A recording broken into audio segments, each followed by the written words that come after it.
जाऊन झोपा ना. झोपत नाहीये ग मी, विचार करतोय.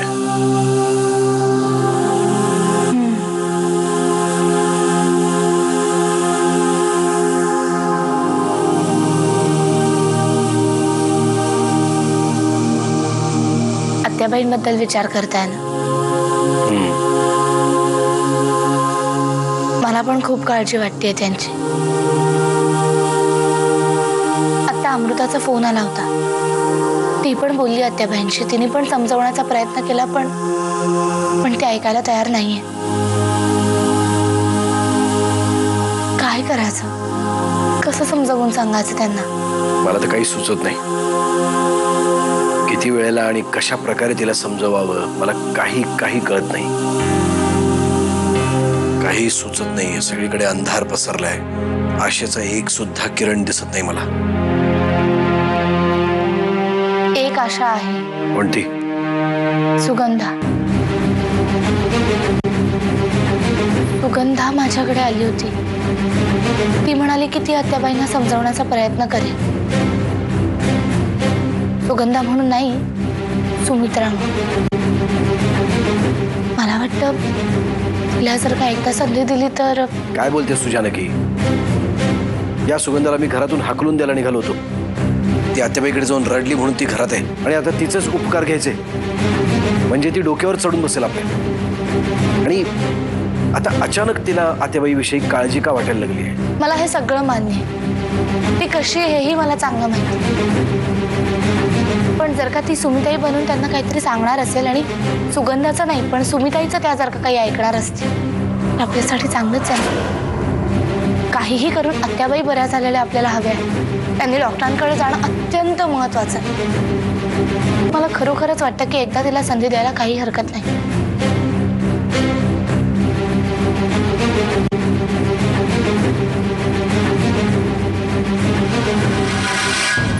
अहो अहिल्याताई, तुम्ही तर म्हणाला होतात ना की जानकीताई माझ्या बोलण्याला लगेच भुलेल म्हणून, पण तसं काहीच नाही घडलं. मला तर काय वाटतंय माहितीये का, तिला ना माझा संशय आला असणार आहे. गप ग, असं काही झालं नसेल. तू उगाच हा विचार करते. उलट तिला असंच वाटलं असणार की तू तिची मदत करायला गेली होतीस. अहो असं काही नाही. आता मी आत्याबाईंना सांगून या घरात राहायची परवानगी मिळवली ना, त्याचा राग असणार आहे तिच्या मनात. त्यामुळे तिला वाटत असणार आहे की मी काहीतरी डावच खेळते.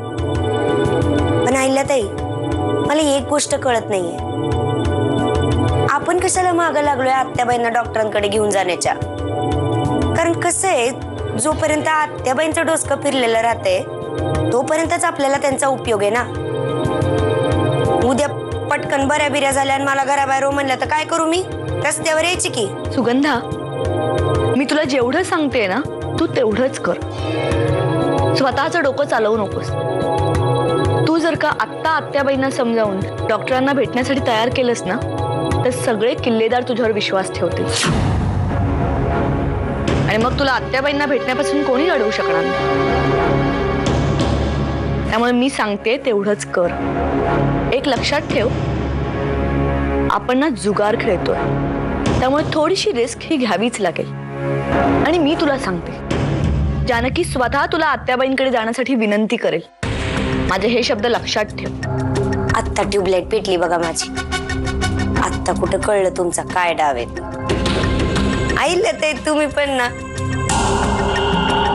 आता वाटच बघते मी जानकीची, कधी येते माझ्या विनवण्या करते. असंच माझं ऐकत राहा. मग बघ मी तुला कुठच्या कुठे नेते.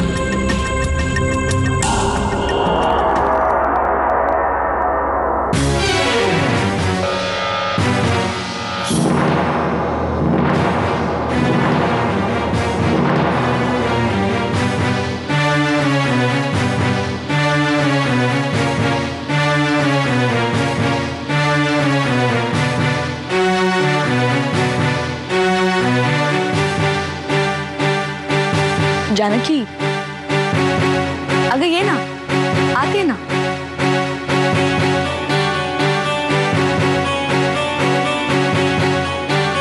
अगं नाही, ही माझ्याशी आत्याबाईंबद्दल बोलायला आली होती. आत्याबाईंकडे जाण्यासाठी माझ्याकडे परवानगी मागत होती. तिने मला एक उपाय सांगितला जो मला पटलाय. म्हणजे बघ ना, जर का सुमित्रा आत्याबाईंना डॉक्टरांकडे घेऊन जात असेल तर काय हरकत आहे ना? नाही म्हणजे आत्याबाईंची तब्येत सुधारावी असंच आपल्या सगळ्यांना वाटतंय ना. मग हिचं म्हणणं ऐकूया. मी तुला तेच सांगण्यासाठी घरभर शोधत होते. ते दुसरीकडे कुठे दिसले नाही म्हणून तुमच्याकडे आले तर इथेच होते. सुगंधा, मी तुला हेच सांगायला आले. मी मगाशी जे काही बोलले ते विसरून जा. पण तू आत्याबाईंशी जाऊन बोललीस तर आमची काही हरकत नाहीये. तू जाऊन बोलू शकतेस.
की मला आणि वामनला आत्याबाईंनी दाद दिली नाही.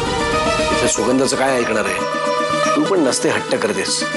तिने तिथे जाऊन काही गोंधळ घातला म्हणजे? अहो मी फक्त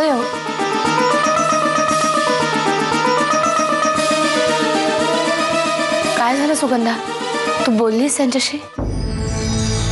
हो, मी बोलले आत्याबाईंशी.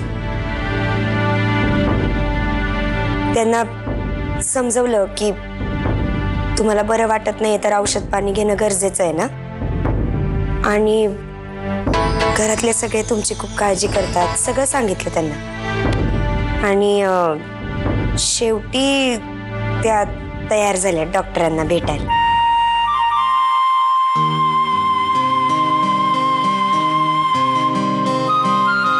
तयार झाल्या त्या? चला, देवच पावला म्हणायचं नाही का? खरंच मी तुला म्हणलं नव्हतं, मला आत्याबाईंची लई काळजी वाटते. त्यांच्यासाठी मी काही पण करायला तयार आहे. आणि शेवटी काय ग, माझं सांगणं नाही, सुमिताईवरचं त्यांचं प्रेम कामी आलं. सुमिताईला त्या नाही म्हणूच शकत नव्हत्या, नाही का? त्यांना परोपरीने समजवलं की तुमच्या आजारपणामुळं माझा आणि घरातल्या प्रत्येकाचा जीव तिळतिळ तुटतोय. सगळ्यांना तुमची काळजी वाटते. औषधं न घेऊन कसं चालेल? शेवटी जीवची शपथ घातली त्यांना. तेव्हा कुठं तयार झाल्या डॉक्टरांना भेटायला. आता वेळ घालवून चालणार नाहीये. तुम्ही लवकरात लवकर डॉक्टरांना फोन करा आणि लवकरात लवकर त्यांना भेटा. हो, मी लगेच डॉक्टरांशी बोलतो. चांगलं झालं, डोक्यावरचं एक ओझं कमी झालं.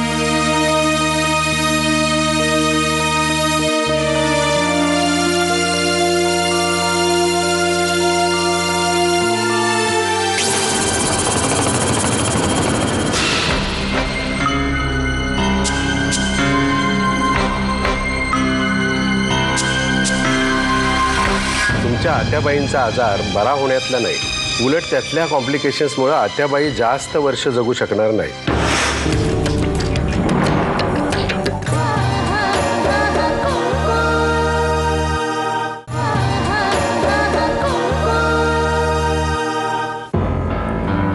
डॉक्टर साहेब, मी ओळख करून देतो. मी नरसिंह किल्लेदार आणि हा माझा भाऊ Vaman Killedar. Nice to meet you. आमच्या आत्याबाईंच्या केसच्या संदर्भात आम्ही तुम्हाला इथे बोलावलंय. ही तिची फाईल आहे, यात सगळं आहे. तिचे रिपोर्ट्स आहेत, औषधं काय काय घेतली आहेत ते सगळं आहे.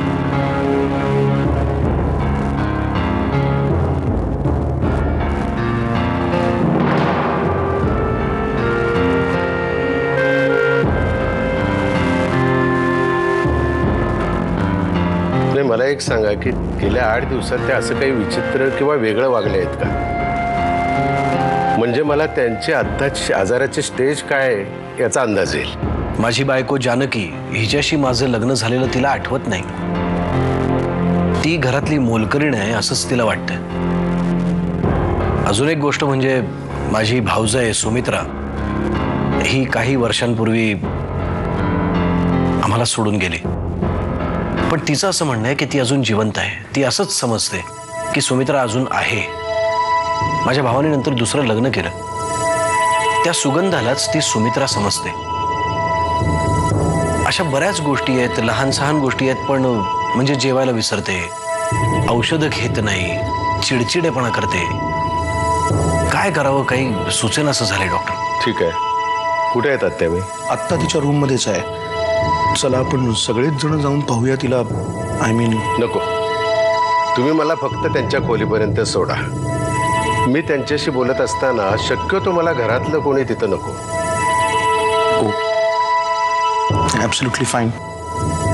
चला मी तुम्हाला रूम दाखवतो. या इकडे आलोच.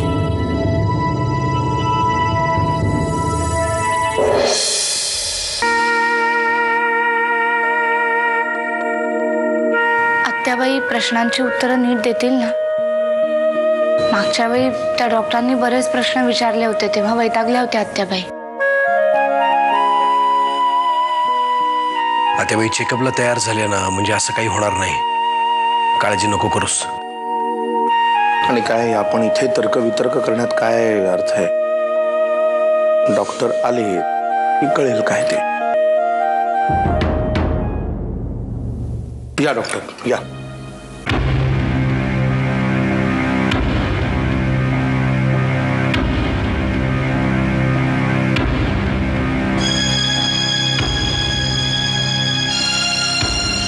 काय झालंय डॉक्टर? म्हणजे आत्याबाईंनी कोऑपरेट केलं ना? तुमच्याशी बोलली का ती?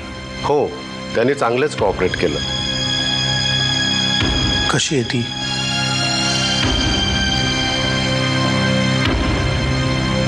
म्हणजे तिच्या तब्येतीबद्दल नेमकं काय सांगता येईल? मी आत्याबाईंचं थरली चेकअप केलंय. त्यातून काही गोष्टी स्पष्ट झालेल्या आहेत. त्या मी तुमच्याशी नंतर सविस्तर बोलेन. पण त्याआधी एक गोष्ट मला फ्रँकली सांगायची आहे. Let us be very clear and we will have to face the reality. आत्याबाईंच्या बाबतीत एक सत्य आपल्याला स्वीकारावं लागेल, आणि ते जेवढ्या लवकर आपण स्वीकाराल तेवढं चांगलं आहे.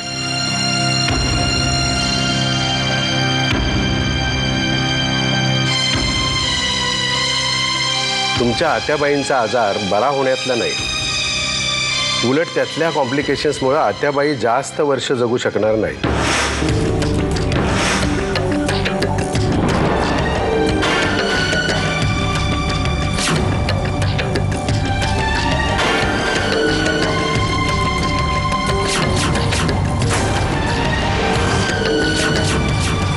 आत्याबाईंना त्रास होईल असं वातावरण शक्यतो निर्माण करू नका, म्हणजे त्यांचं उरलेलं आयुष्य सुखाचं जाईल. आणि ट्रीटमेंट सुरू ठेवा, ती बंद होता कामा नये.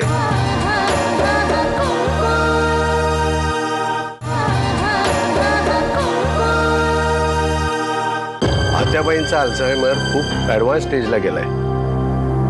तुम्ही मला जे रिपोर्ट दिले त्यामुळे ते स्पष्ट होतच आहे. मी चेकअप करताना माझ्या लक्षात आलं की त्या काहीच लॉजिकली बोलत नाहीयेत.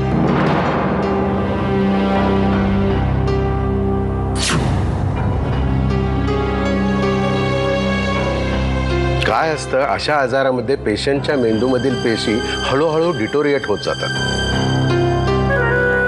त्या पेशी नष्ट होऊ लागल्या की पेशंट हळूहळू डिसेबल होत जातो आणि शेवटी त्याचा मृत्यू होतो.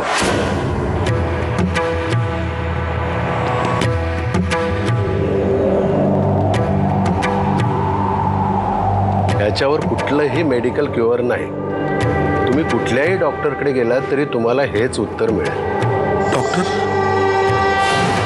हे एकदम एवढं होण्याचं काही पर्टिक्युलर कारण आहे का? म्हणजे आमच्याकडनं काही चूक झाली आहे का? नाही, तुमची काही चूक नाही. मुळात वय झाल्यावर अल्झायमर होण्याची शक्यता असतेच. त्यातून जेव्हा तो लक्षात येतो तेव्हा मेंदूतल्या पेशी हळूहळू कमी होण्याची सुरुवात झालेली असते. हा ट्रीटमेंट थोडी उशिरा सुरू झालेली आहे, पण बघूया आपण काय करता येईल.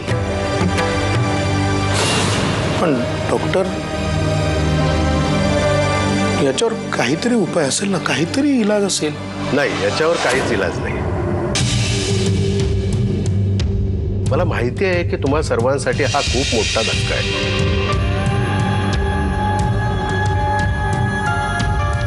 कारण अल्झायमर या आजाराविषयी आपल्याकडे तेवढा अवेअरनेस नाहीये. मुळात तो डिटेक्ट व्हायलाच खूप वेळ लागतो. तो पूर्णपणे बरा होण्याचे चान्सेसच नसतात. तुम्हाला या आत्याबाईंची परिस्थिती समजून घेणं खूप कठीण जात असेल आणि यापुढेही ती जास्तच कठीण होत जाणार आहे. पण तुम्हाला वास्तव स्वीकारावंच लागेल.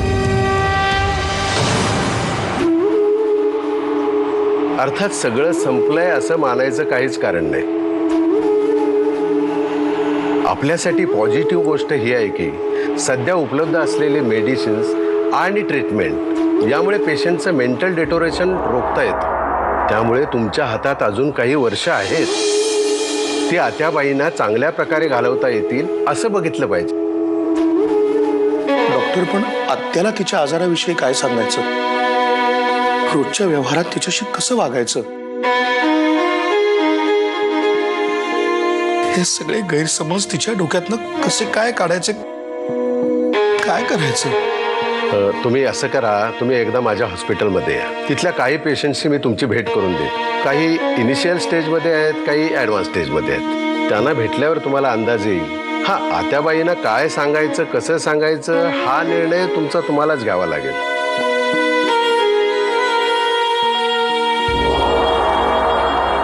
मेडिकली काय करता येईल हे मी तुम्हाला सांगू शकतो. हॉस्पिटलमध्ये तुम्ही आलात तर आपल्याला सविस्तर बोलता येईल यावर.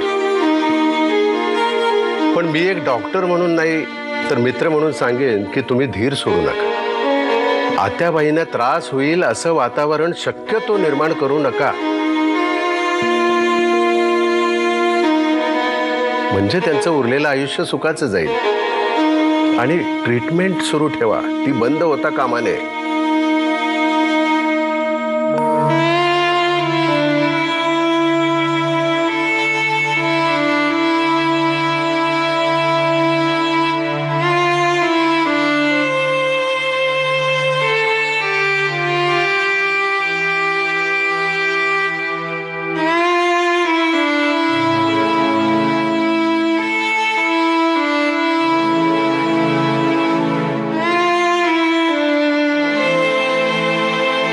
बापरे, बघावं तेव्हा काहीतरी नवीनच ऐकायला मिळतंय.